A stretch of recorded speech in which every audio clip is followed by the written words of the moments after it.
Kita lanjutkan kuliah hari ini. Ya, dari kuliah sebelumnya kita sudah mempelajari membuat rangkaian combinational. Nah, ini coba kita aplikasikan kepada rangkaian yang simple, ya. Kalau kemarin terdiri atas hanya gerbang-gerbang, kalau ini kita sudah sifatnya sudah menjadi suatu modul yang cukup kompleks.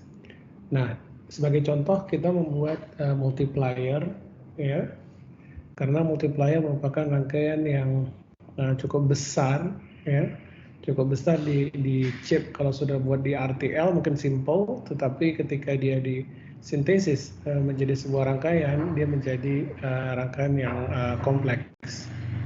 Nah, di sini mungkin kalau pernah kuliah saya yang VLSI Design, ini sudah pernah membuat RTL untuk booth multiplier radix 4. Nah, ini kita coba mendesainnya menggunakan teknik full custom, ya. Ya. Jadi bab ini membahas mengenai teknik perancangan arsitektur booth multiplier radix 4, ya, secara full custom. Kemudian desain arsitektur multiplier yang kita pilih, ya. Kemudian implementasi rancangan, ya, ditekankan pada optimasi rancangan, ya, dengan memperhatikan cara komputasinya. Pendekatan dilakukan adalah mendistribusikan sinyal kontrolnya.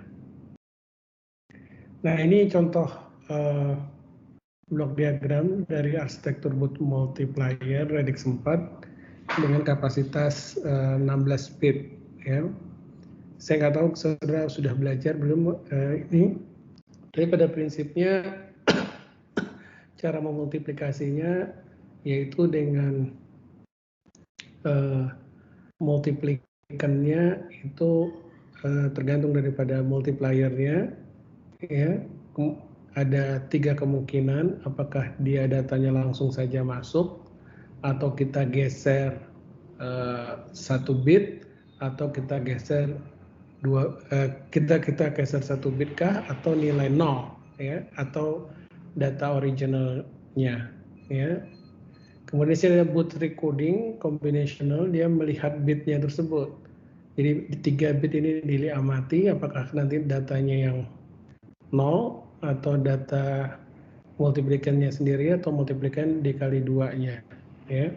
Nah, ini nilai ini diakumulasi terus, ya, tergantung dari booth recording value-nya di sini, ya. Di sini ada tabelnya sebenarnya tergantung dari 3 bit ini, ya.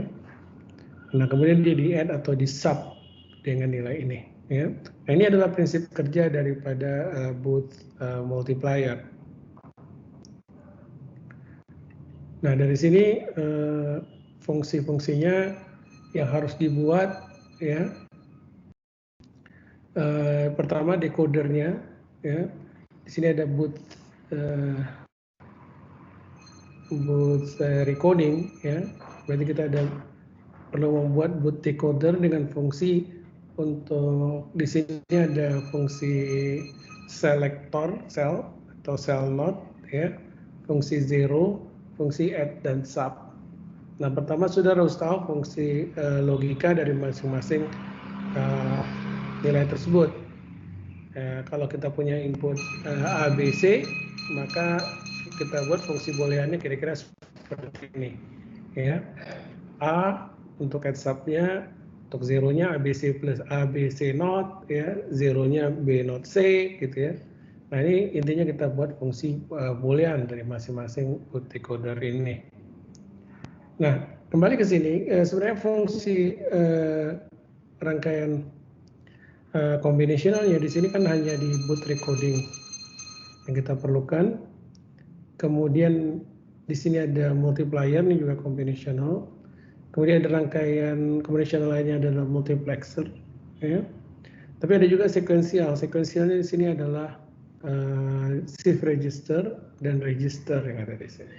Jadi kita harus membuat masing-masing modul ini, ya, dengan metode full custom tadi, ya.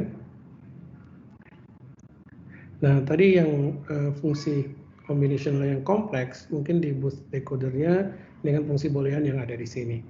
Nah, kemudian dari fungsi boolean ini tentu kita buat skematiknya ya untuk masing-masing. Ya, sebagai contoh ini untuk sel ya. Nah, ini sel dan sel node kan mestinya ini sederhana ya.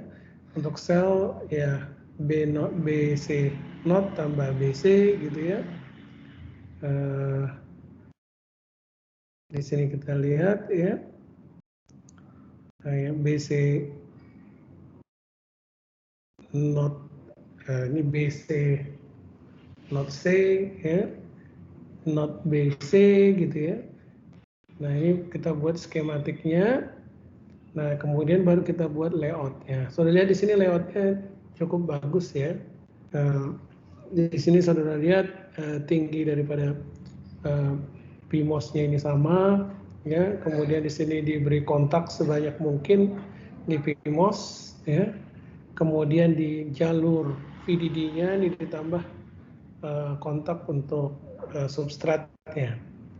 Begitu juga di NMOS-nya, ya ini penuh di substratnya kita penuhkan, jadi jangan satu, makin banyak kontaknya akan makin bagus, ya. Kemudian saudara lihat di sini untuk interkoneksi daripada antar transistornya ini lebih banyak digunakan metal, ya. Kalau saudara lihat ini metal, ya.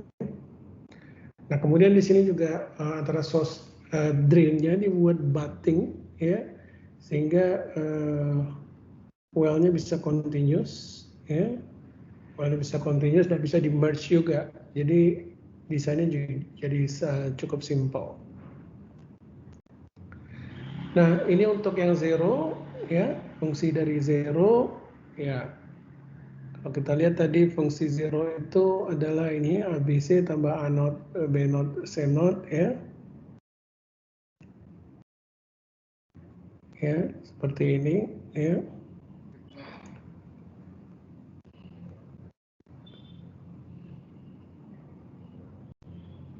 Ini juga PMOS-nya kita lihat sama tinggi dan kemudian bagus di batting semua, NMOS-nya juga di batting, tapi ini menggunakan Pixis ya, Mentor Graphics, bukan menggunakan Microwin. Ya. Selanjutnya, nah ini shift register. Shift register mungkin agak lebih kompleks. Nah, ini kita di bab berikutnya nanti akan belajar membuat yang sequential blocknya. Ya, jadi merupakan 16 bit shift register, ya. Nah, ini kita buat seperti ini. Kemudian, nah ini ketika shift, ini kan baru koneksinya saja. Setelah kita gabungkan 16 bit, ya menjadi kompleks sekali gitu ya. Nah, nanti kita mendesain itu sebenarnya bisa hanya satu bit, terus nanti tinggal dicopas menjadi 16 gitu, ya. Jadi di sini memang proses copas itu dimungkinkan. Justru kita di-encourage untuk membuat satu modul saja udah optimum, baru kita copy gitu ya. Nah, itu akan memudahkan untuk proses desain. Nah, ini untuk addernya, ya, full adder. Ya, jadi satu biji ini adalah satu full adder. Ketika kita 16 ripple carry adder, berarti kita serialkan sebanyak 16 buah full addernya.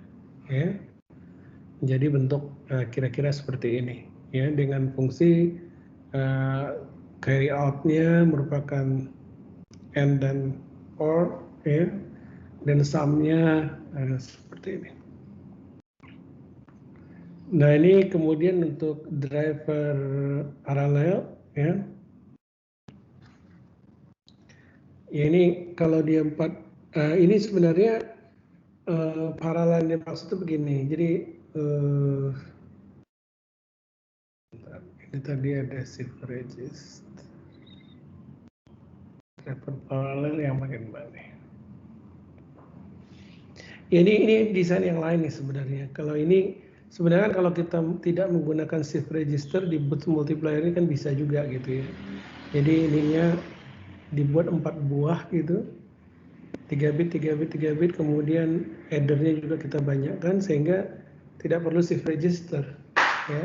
Jadi ini dibuat paralel saja, itu juga memungkinkan kalau di both recorder, ya.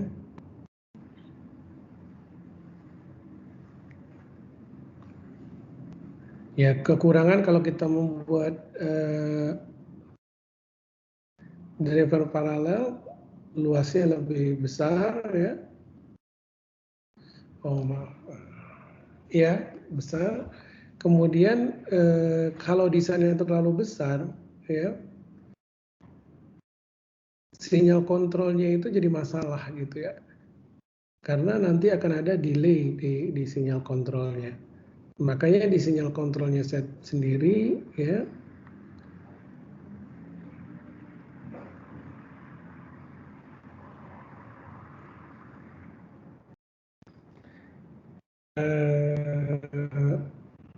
kita tambahkan buffer tree gitu ya.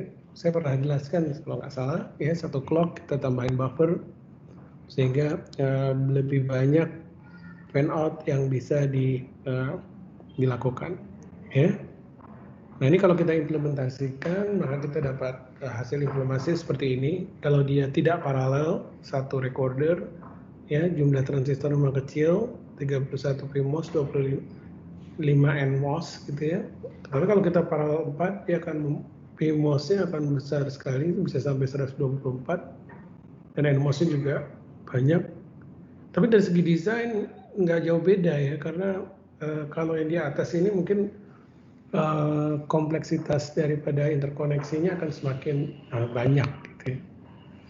Nah kalau kita pakai buffer tree ya, itu akan menambah lagi ya. Tapi secara total malah luasnya makin kecil ya.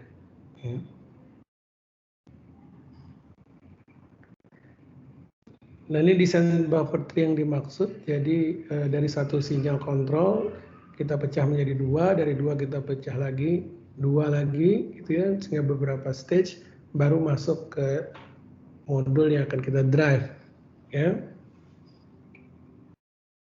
Nah buffer tree ini kita aplikasikan di sinyal cell dan sinyal zero ya. Ya. Yang diletakkan di antara register 8 bit MSB-nya. Ya.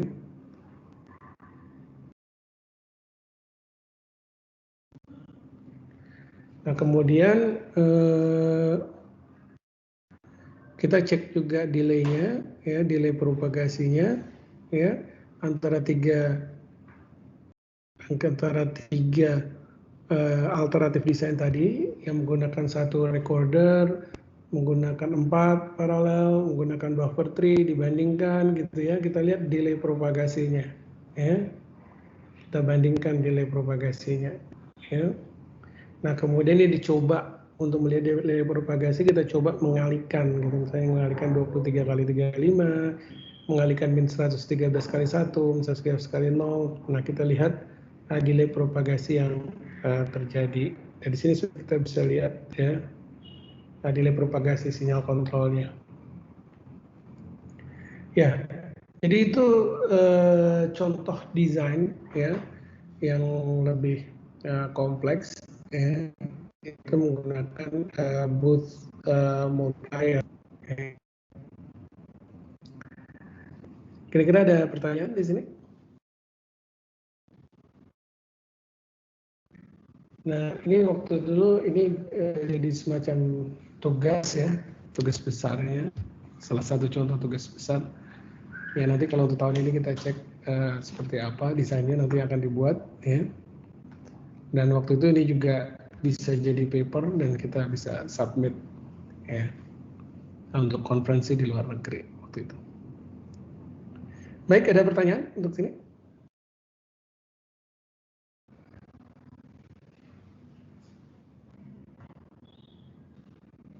Pak, izin bertanya Pak. Itu untuk yang min 1, 2, 1, 0 itu tadi maksudnya seperti apa ya Pak? Pada delay propagasi. Iya Pak. Sebentar, saya lupa juga ini.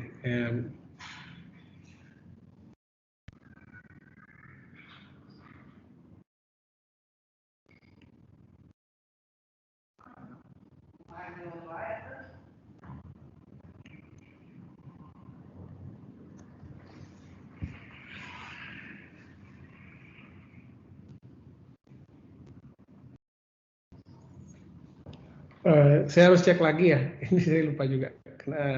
Itu artinya apa? Min 1, 0. Ya. Nanti saya cek. Ada pertanyaan lain?